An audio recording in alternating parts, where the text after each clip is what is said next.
We have slain a terrible beast, and we will now grab our moon crystal in this part 9 of Let's Remember Skies of Arcadia. Hello, everybody. We are about to grab our first moon crystal, the red moon crystal. I like the music here. I like how we're approaching something, and it feels suitably mystical. The design of the moon crystals is surprisingly simple. They're just, or this one, or most of them. I end up slipping. It slips my mind every now and then, but it's just a pyramid type magicite crystal. Wow. But there's something I have always liked about the moon crystals in these games, visually, just this way that they emanate power and sort of what they represent, ancient knowledge that was far too dangerous, but also right here, Fina says it just has the power of thousands of moonstones, right? And remember, moonstones are just the things that we use for fuel in our ships. So there's all of this ancient knowledge and power contained inside of a crystal. Like any good plot MacGuffin in an RPG. But, it's really also interesting that we're hitting a point on the technological curve, I guess, of Arcadia's history, where they also have fairly destructive things. And we'll see that later in the game with some of the airships that we encounter. The technology that's being built up doesn't rival the Gigas, but, there's this idea that the same power that's fueling the Gigas, the sort of all these powers of the moon or whatever, are also the things that power and fuel to an extent, the value in War Machine. And so there's only this thin line between, ancient or arcane, what seems like magic, even though when you get down to it, the Gigas are just a sort of, I suppose, magical technology. They are created beings, just like any other weapon. And then you have the deadly power that Valua holds with the weapons that its armada has at its disposal. I don't know, there's something about the moon crystals I really like, and thematically there's something interesting to sort of chew on there. And so Belina is waiting for us. Did we find the moon crystal? You bet we found it. Would you mind if I take a look at it? Yeah, sure, a random person that we barely know. Thank you. I'm sure that Lord Galcian will be very pleased. What? What? Are you telling me that the random person that helped us in the middle of nowhere wasn't a good guy? And they were actually working for Valua the whole time? Tut tut. What a twist. Look at this costume change. This is Beleza. She is an admiral in the Imperial Armada. I like Beleza a lot. She is a character who is subtle, who is intelligent, a little flirty, but she's also somebody who is dealing with sort of a crisis of conscience, even though we don't see it right now, because her backstory, Fina's asking right now, was everything she told us a lie? Beleza says, no, my father wasn't fighting for Nazareth, he was just fighting for Valua. He died in the war. I still hate war. And so she worked her way up to become an admiral, which is awesome to have this powerful woman work her way up. And so she's fighting with Valua and sort of helping them acquire the Gigas under the, I suppose, delusion that consolidation of power will sort of unify the world and stop war, right? And as the story of the game goes on, she's somebody who, we have plenty of representations as the story will go on of people in Valua who are of strong character. Beleza is one of them. Right now she just can't see beyond what she's doing. But as the story goes on, she'll be forced to sort of reassess and try to, face the consequences of the war machine that she is enabling. This is going to be a very hard section.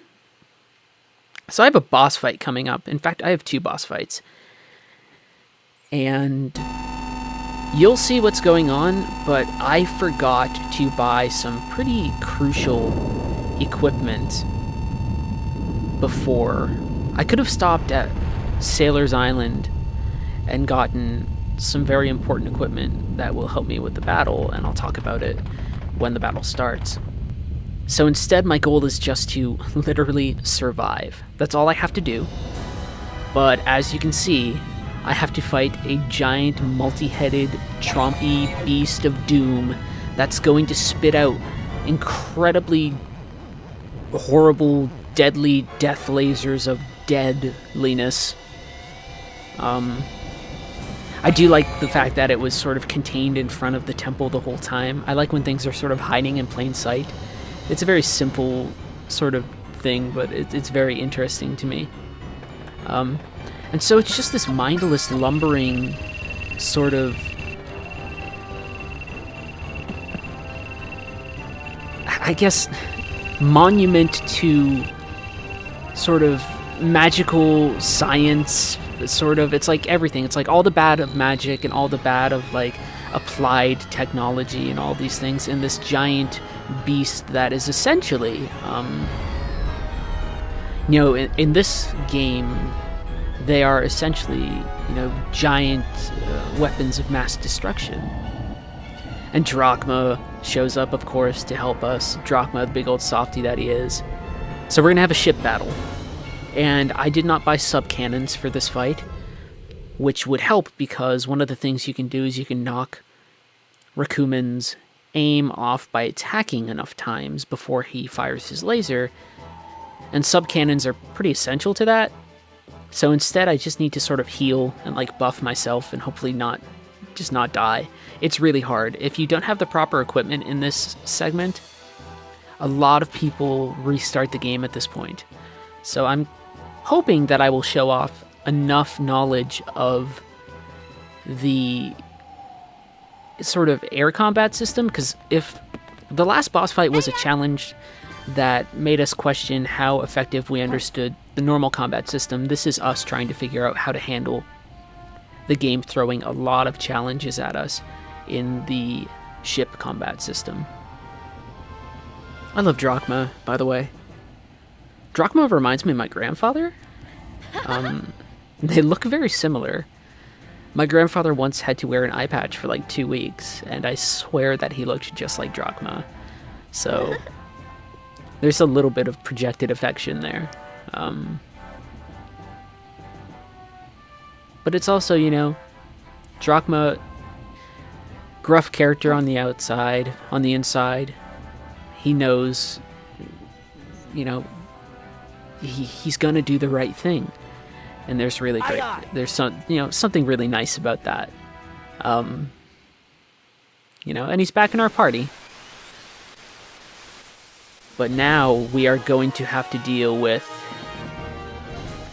a very dangerous foe indeed. So this is one of my least favorite Gigas battles, just because there's not much going on in it. And I also don't like the design of this one as much. Although it does convey a sort of sense of like lumbering, tromping power. We can use magic on ourselves. I don't know if we have magic cannons to attack with yet, but we can buff and heal ourselves, which is great. So we want to do that right away. And then our goal, honestly, is to survive until I can fire the harpoon cannon. Which makes this battle not as dynamic as it could be, because if I had sub-cannons, I could fire cannons over multiple turns and focus a lot of damage right before he attacked to, knock his laser off target or whatever. In this case, I don't have that luxury.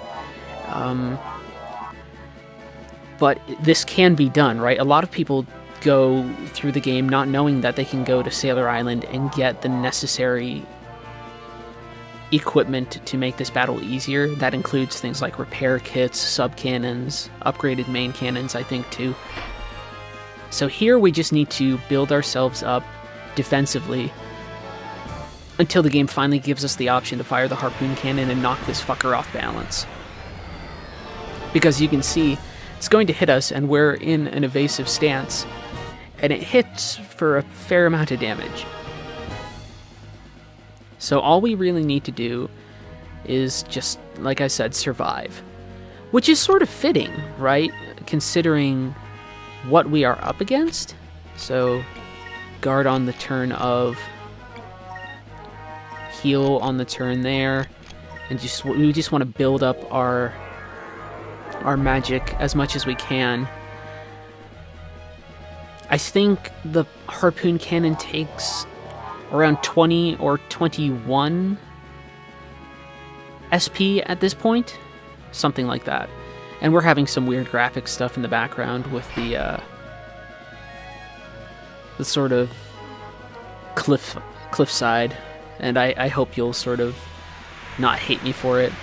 I do like, just sort of from a framing standpoint, what the idea behind this battle is, of a monster sort of tramping through the desert, possibly towards society.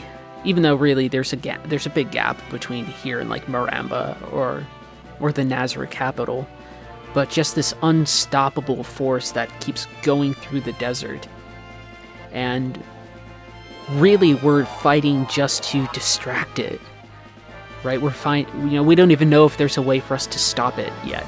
We are fighting solely to slow down the monster, and there's a certain compelling nature about that. It's very scary to have these enemies before us that we don't know if we can even defeat. We can't defeat this enemy conventionally. We can't take its health pool down to 0. Even with the next Gigas that we encounter, we are going to have to use our sort of wits to handle it. We can reduce that one's HP down to 0, but it's really a battle of attrition. Usually whenever you encounter a Gigas in this game, you have to knock it off balance, make it go into a rampage, use the environment against it somehow, just because that's how powerful these fuckers are. And it's nice to have enemies in a game, I mean, as frustrating as it might be to battle them, to have enemies in a game that just really do, when you encounter them mechanically, reinforce the notion that they are, like, unstoppable. And I'm not talking about, like, when you have encounters in games that you just can't win, right? Where it's like, oh, no matter what you do, this enemy will always defeat you, and the story will go on a certain way. I mean, like, here, through the combat system, the strength of our enemy is really backed up. And it's just this lumbering menace. And there's only so much we can do about it. And it's really, it's really, really scary. And all of the designs for the Gigas are very different and disparate as well. But see, now we need to do this right here. But before we go any further, we want to heal, because yes, there will be a battle right after this one with Beleza and her ship. Sort of imminent spoiler warning. And you don't heal between. And her ship has subcannons and torpedoes and all kinds of stuff. It's really intimidating.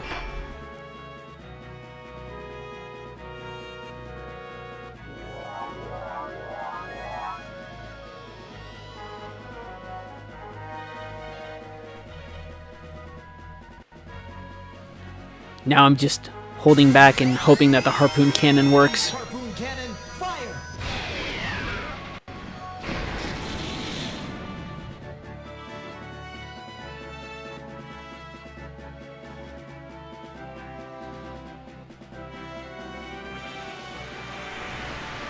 But that should knock it off balance, at the very least, right? So there we go.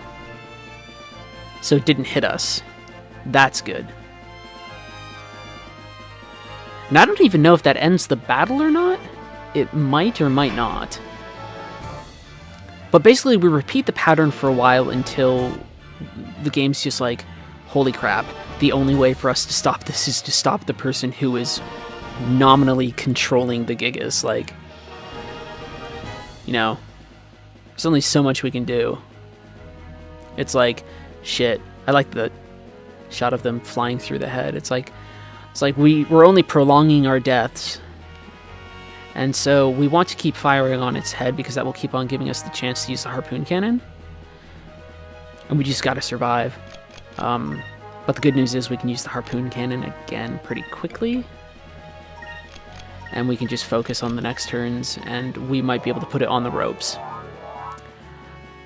And then after this, we have our first sort of real battle with a member of the Armada. This whole chapter of the story is really exciting and tosses a lot of challenges the player's way. And the player has to respond and rise to the occasion, the same way that the characters do. The scenarios of the game tend to match up with the game's expectations of the heroes and of the players, right? The actor objectives and the objectives of the player are the same, but they're also of the same scale, right? So this seems like something insurmountable, both to the player and to the actors, which is important. And so we just need to, like I said, survive. We can't keep on, stopping it every turn. We can just sort of hit it once or twice and work from there. A lot of people think that you can't get through these battles without sub-cannons, but it is possible. It's just very, very trying. Because look at the amount of damage it did there. That's a fair amount of damage.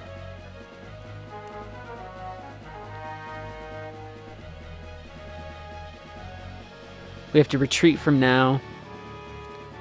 And, like, who would choose that option at this point? It's like, no, we get the frig out of here, and we figure out what we're going to do. The only downside is, at the start of the next battle, I am at a significantly low amount of health. And so I need to make up for that quickly. And, of course, they show you the screen. And this is very interesting. I like it. It's like, we didn't win that at all. We ran away. So we don't get experience. We don't get anything. Our reward is literally our survival.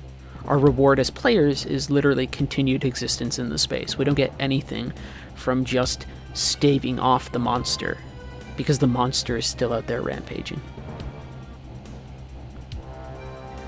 And so we need to attack Beleza and have her commanded to stop. So we're going to need to attack her ship. And also it gives you these crazy options for things too. It's like, ram into the Gigas, attack Beleza's ship, let's get some of those swashbuckler points. But it's very tempting to sit and choose the crummy ones, but actually the higher swashbuckler points do matter in a couple of spaces in the game. Get moving. Get moving, he says. Let's go. But see, we go right into another battle. Whoa. That was strange. Pay no attention to the graphics card behind the curtain.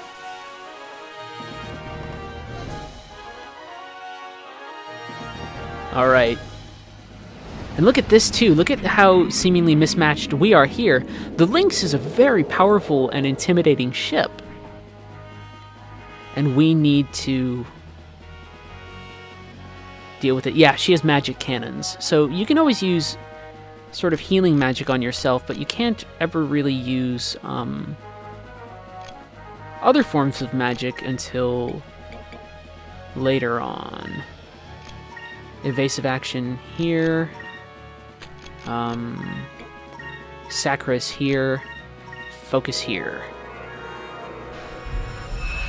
See, if she's going to buff herself, we need to buff ourselves too. And in theory, I think we can use Quicka on ourselves as well. So That's sort of our basic strategy here, but the problem is she can hit us really hard, really quickly, and we're already at like half health. So we are kind of living on a prayer here right now, right? Because she can use Pyre and everything, and although I hate the fact that particle effects don't particularly work here, every now and then I will just complain about the nature of a man. Ha! Planescape reference.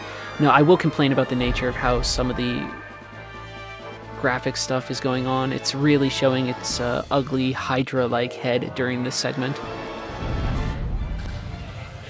But see, look, that's a fair amount of damage right there, and that's just from some of the magic cannons. Now imagine if she coordinates using a magic cannon blast plus a torpedo or something. I don't know if it's possible, but I really think she could probably one-shot us, which would totally suck. But we need to keep up with some of what's going on here. So Quicka, and we just need to keep healing. So it seems like this is, this is another turn where I'm risking a fair amount of damage in order to do a lot of setup that will help me later on in the battle. And this is also me just sort of talking to the game itself and not necessarily what these mechanics or anything are revealing, but it's like I said, the game is challenging us to think in a dire situation from a sort of mechanic like interaction standpoint. And so it puts us on the same page, and I hate using this term, but like ludically or whatever the fuck, with the actors. Right? And now she launched a torpedo, and now she's going to use Webley, and that might hit us for both. Torpedo missed. Webley just takes off like nearly half of our health. It's insane. And the thing that we really want to set up for is just, as you would expect, harpoon cannon. It's our saving grace right now. We just need it.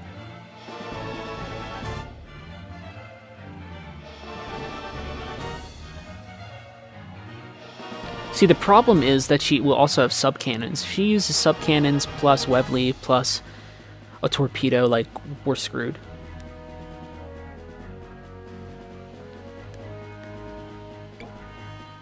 So we're conditioned right now to think that maybe trying to get behind her ship is a good idea because that's what happened when we were fighting Baltor, but we actually want to turn hard and try and catch her off guard.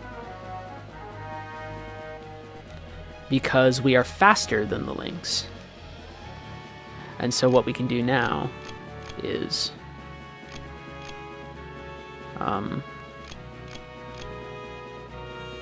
we sort of want to keep buffing ourselves if possible, but we also want to build up our focus. So it's like,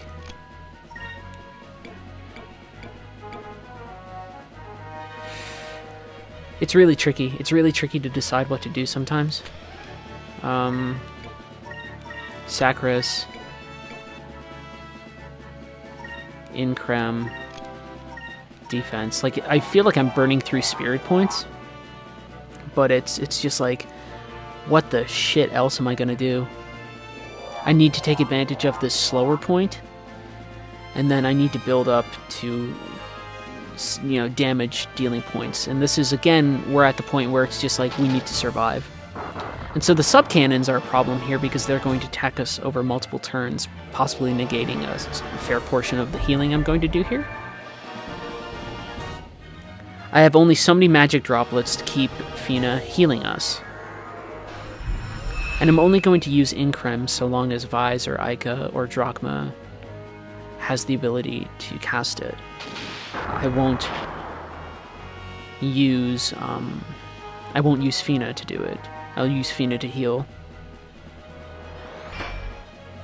But here you see we're going to have another sub-cannon hit probably, plus a main cannon hit, plus Webley, plus a fucking torpedo. If we weren't defending there, like, that shit would have messed us up.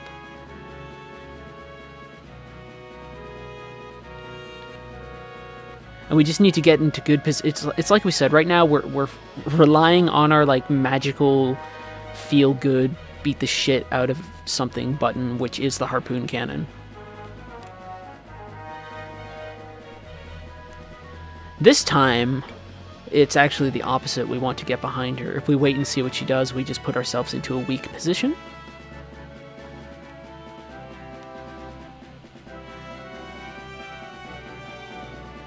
So we're doing okay here. And we're still buffed, which is good. And the next round, no matter what we do, we'll be in position to fire the cannon. And so actually, this will seem very funny, but at the end of the round, I want to make sure we're still buffed. So we're going to focus.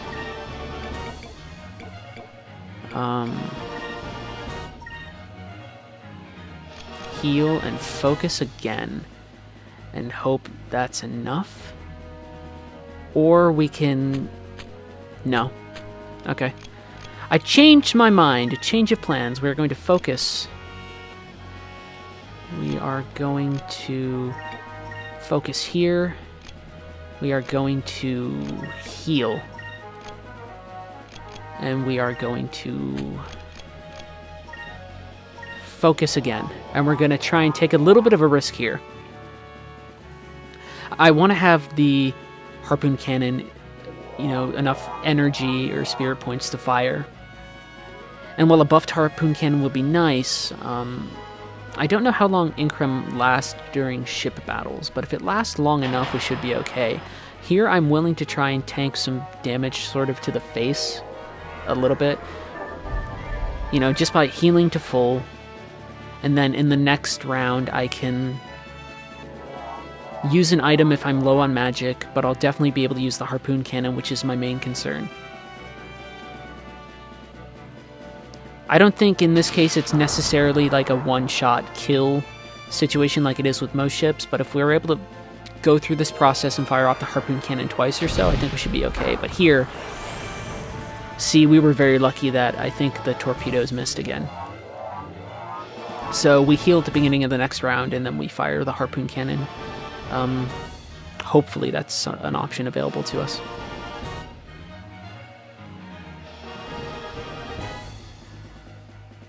Yeah, and then we want to come to a full stop, is what it is.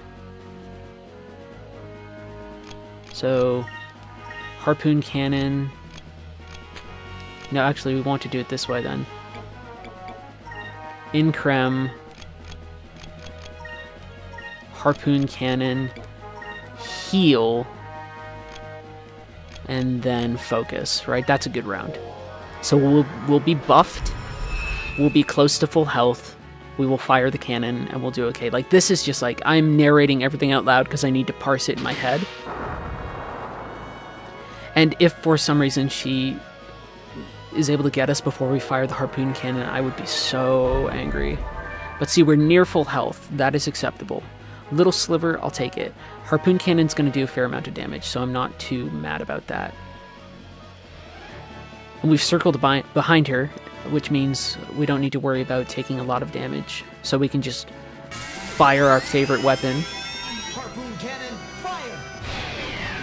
And see how this goes.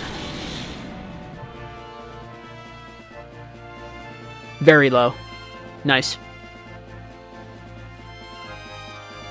So in theory, I can go through some of these areas, or this battle now, and I feel fairly confident. And if I'm able to just get into a position where I can fire off the cannon again, I will feel okay, because it assures us success. That's a fair amount of damage, though.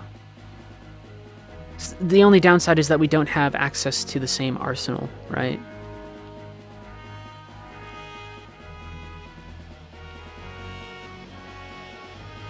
So we're keeping them guessing.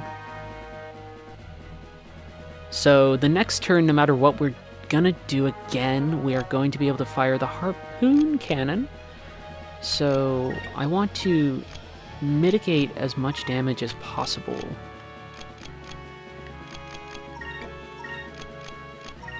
But I still want to heal. Fina being an amazing resource of sort of magic and everything. Just her MP pool is so big. It's fantastic. So we'll heal, and then we'll just defend through the round. We still have Increm going. So next round, I think we'll have it. And this segment will just be a crash course on how to hopefully survive what is one of the tougher sections of the game if you are under-equipped. And that's just me again, crossing my fingers and hoping that that I'm okay.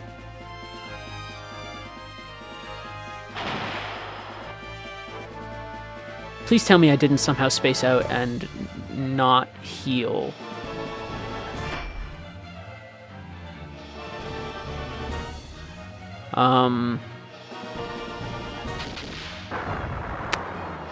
No, I did. I'm like, what's going on here? For a minute, I was like, man, my health pool might be really low. No, we're defending, and that's it. Cool.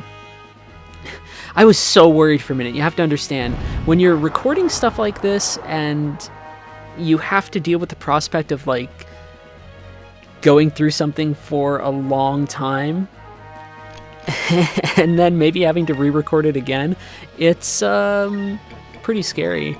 We'll use a main cannon here. We will buff at the beginning of the round, and we'll defend at the end, but no matter what, we should have them now. Unless they are able to put out some serious DPS, which is possible. But I think we'll be okay. Ship battles in this game are an absolute delight. I really enjoy them. And so just a little bit of shooting the cannon for the hell of it, because now we're behind them again. Harpoon cannon's gonna nail them. Boss battles can feel like this a little bit for ship battles, building up to use harpoon cannon or whatever special weapon your ship has. But because I don't have as many options available to me, this is just what I have to do. But we did it. So for all those people out there, and when I say all, I mean nobody who's really going to watch it, it is possible to survive this battle without having to have sub-cannons or anything. And we get magic cannons, and we get a sub-cannon there anyway, which is great. And a captain's stripe. It's a nice haul. And we have defeated an admiral of the Valuan Armada. Tell them that we will attack if we don't call off the Gigas. Vise in his element.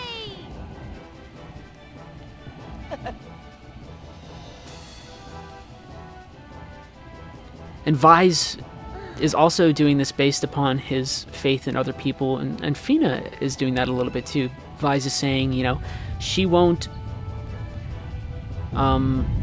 be the type of person to needlessly endanger her crew. So it's not just Vise sitting there and being like, if you do not respond, we will destroy you. Part of him's also going, I think this person's somewhat decent.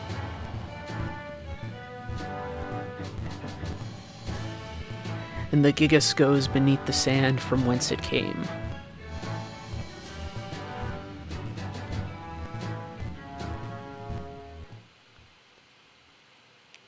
That's exciting stuff. I'm so glad that that went as well as it did. Like I said, once this game picks up the pace, like, it really starts going. You know, and that's almost like I'm suggesting that us sneaking into Valua and fighting the Colosseum wasn't picking up pace, but I mean, like, now there are giant monsters and magic crystals and battles against admirals and all of this stuff, and it's really great, you know?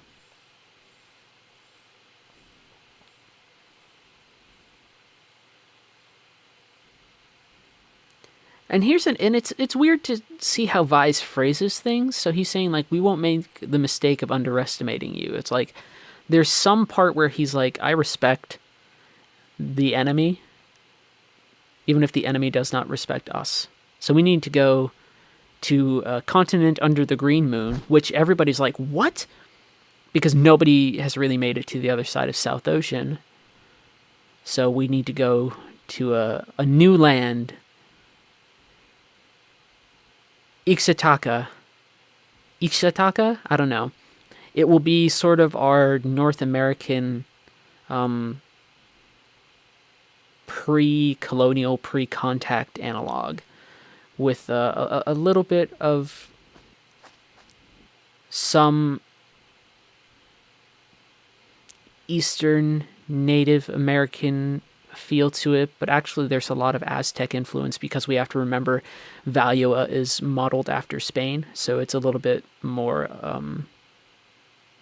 more along those lines of contact.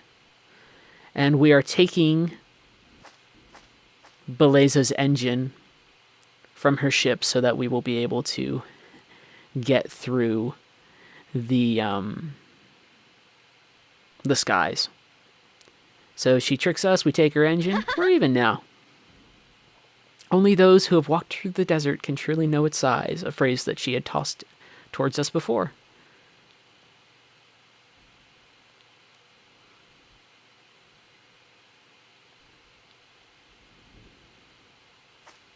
And as an enemy, she takes it with a fair amount of grace.